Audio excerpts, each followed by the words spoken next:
जुना विडी घरकुल परिसरामध्ये श्री हरिओम समाजसेवा न्यास संचलित श्री मार्कंडे उत्सव मूर्ती व विठ्ठल रुक्मिणी मंदिर समितीच्या वतीनं रविवारी वसंत पंचमीच्या मुहूर्तावर श्री विठ्ठल रुक्मिणी कल्याणोत्सव सोहळा भक्तिमय वातावरणात संपन्न झाले।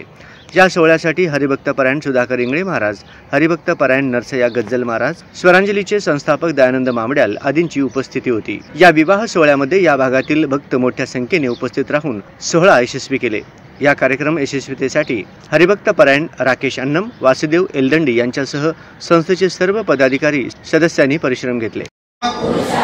सिद्ध्यर्थम त्रिविध ताप निवारणार्थम सकल बाधा सकल भय निवारणार्थ चिंतित ओम हिरण्यवर्णां हरणे सुवर्णरजस्वयां चंद्रां हिरण्मयीं लक्ष्मीं जातवेदो